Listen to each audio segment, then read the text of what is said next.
बाबा की यहाँ पर लाला क्यों आए। कन्हैया ने जब देवकी के यहाँ पर जन्म लिया तो कम से कम एक बार देवकी का दुग्ध भी पान कर लेते, वो भी नहीं किया।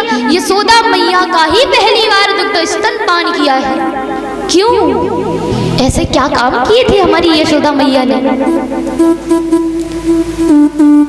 इसके पीछे एक छोटी सी कहानी, छोटी सी कथा है कि ये माता यशोदा है वो पिछले जन्म में माता धरा थी और नंद बाबा राजा द्रोण के नाम से जाने जाते थे। बालक योग्य हो गई तो सब कुछ उनको सौंप करके स्वयं एक जंगल में कुटिया डाल करके रहते हैं, भिक्षा मांग करके अपनी गुजर करते हैं। और राजा द्रोण भिक्षुकों की तरह भिक्षा मांग करके अपनी गुजर करते हैं। लेकिन एक बार भगवान ने सोचा कि ये मेरे इतने बड़े भक्त बने फिरते हैं, चलो आज इनकी परीक्षा ले लेते हैं। और आज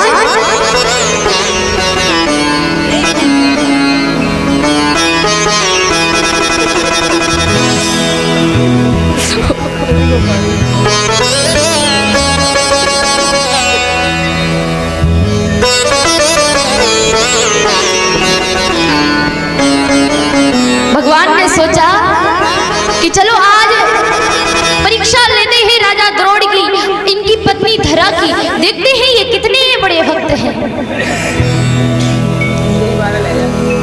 तो आज ठाकुर अपने साथ में दो वृद्ध माता पुरुष को लेकर के, एक तरफ माता एक तरफ पिता है, और उनका दोनों का हाथ पकड़ के माता धरा की कुटिया पर आए, आवाज लगाई, अरे मैया अगर हो तो मुझे थोड़ा खाना खिला दो, मुझे बहुत भूख लगी है, मेरे माँ बाप दोनों बड़े भूखे हैं, आप हमें भोजन करा दो। माता धरा ने स्वागत किया, अहो भाग्य हमारे जो मेरे घर पर संत आए हैं, आइए आइए पधारिए, मैं अभी भोजन की व्यवस्था करती हूँ। लेकिन माता धरा सोच रही है कि मेरे घर में खाने को तो कुछ नहीं है, मैंने क्या खिलाऊं। फिर से थोड़ी देर में भगवान आवाज लगाते हैं, अरे मैया भोजन कराना है कि नहीं कराना है? नहीं कराना है तो मना कर दो, मैं चला जाऊंगा, किसी दूसरे के घर पे देख लूंगा। ये माता धरा कहती, देखो ऐसे नाराज नहीं हो, मैं अभी भोजन की व्यवस्था करता हूँ। क्योंकि भगवान परीक्षा ले रहे तो हर 5 मिनट बाद, अरे मैया क्या कर रही है, अभी तक घर से नहीं निकली, अरे हमें भोजन करना है, हमें भूख लगी है, हमें भोजन करा दो। माता धरा ने कहा, आप कुछ समय इंतजार कर लीजिए, मेरे पति अभी जरूर न कुछ लेकर के आते होंगे। जब देखा कि राजा द्रोण अभी तक नहीं आए हैं तो एक दुकानदार के यहाँ पर मैया पहुंच गई। जाकर के हाथ जोड़ करके कहा कि हे भैया, मेरे घर पर अतिथि आए हैं, मुझे उनका सत्कार करना है, उनका सम्मान करना है, तो मुझे थोड़ा सा गुड़, थोड़ा सा आटा, थोड़ा सा घी दे दो, जिससे मैं उनका आदर सत्कार कर सकूं। दुकानदार की नजर पड़ी है माता धरा की सुंदरता पर। जब माता धरा की सुंदरता पर उस दुकानदार की नजर पड़ी, बोला, अरे तुम्हारे आगे तो सारी दुकान निछावर कर दूं, तुम जो चाहो ले जा सकती हो, लेकिन ऐसे नहीं। माता समझ गई इसको क्या चाहिए।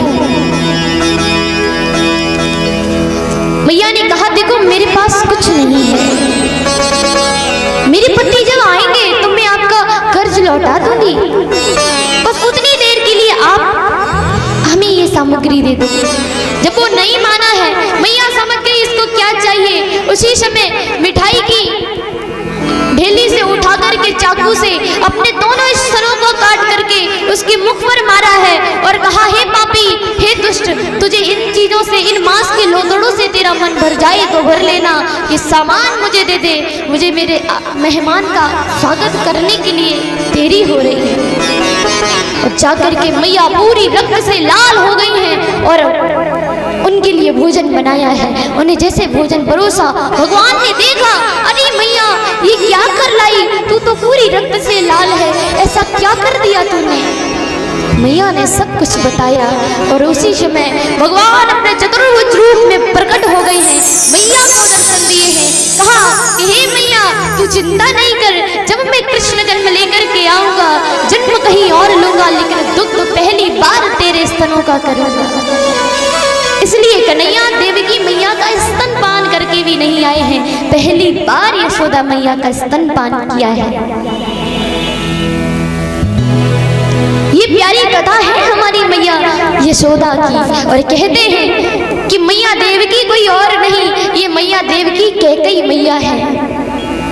क्योंकि कैकेयी ने राम को 14 वर्ष का वनवास दिया था और भगवान ने भी उन्हें 14 वर्ष तक जेल में रखा। हर भगवान ने जो जो अवतार लिए, जो जो जितने बार जन्म लिया, बालक ने 2-2 वर्ष लिए हैं। तो मैया देवकी 14 वर्षों तक जेल में रही है। भगवान ने पूरा बदला ले लिया है उनसे, इसलिए वो देवकी मैया को इतना नहीं मानते हैं जितना यशोदा मैया को मानते हैं। और एक बात, यशोदा के ही लाला क्यों कहलाते हैं, क्यों ज्यादातर देवकी नंदन नहीं कहा जाते?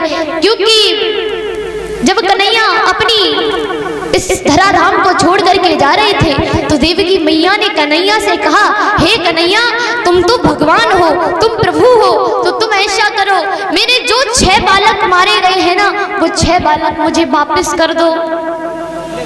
कन्हैया ने पातालपुरी से जाकर के बलि से वो उन 6 बालकों को लिया है और माता देवकी को लौटा दिया है। लेकिन यशोदा मैया, जिनका कन्हैया लाला भी नहीं था, उस मैया ने कभी नहीं कहा कि लाला, उस लाली को मुझे वापस कर दे कि जो मेरे गर्भ से जन्मी थी। मैया ने सिर्फ कृष्ण को लाला माना, भले वो उनका लाला नहीं था, फिर भी उनके हृदय ने कभी नहीं कहा कि कन्हैया उनका लाला नहीं है। इसलिए यशोदा नंदन कहलाते हैं कन्हैया। ज्यादा से ज्यादा यशोदा मैया का नाम आता है, देवकी मैया का ज्यादा नाम नहीं लिया जाता, क्योंकि जो भगवान को पाकर भी खुश ना हो, भगवान को पाकर भी वो अपने बच्चों में चाह रख रही है, वो फिर माँ कैसा भक्त। लेकिन धन्य है यशोदा मैया, जिन्होंने कन्हैया को पुत्र के रूप में पाला। भले वो उनके पुत्र नहीं थे, लेकिन एक बार वो जान गई कि वो भगवान हैं, और जब भगवान ही उनके लाला बनकर अपना पालन पोषण करवाए हैं, फिर किस बालक की इच्छा, किस चीज की इच्छा। तो धन्य है यशोदा मैया, यशोदा मैया जैसी मैया हो नहीं सकती।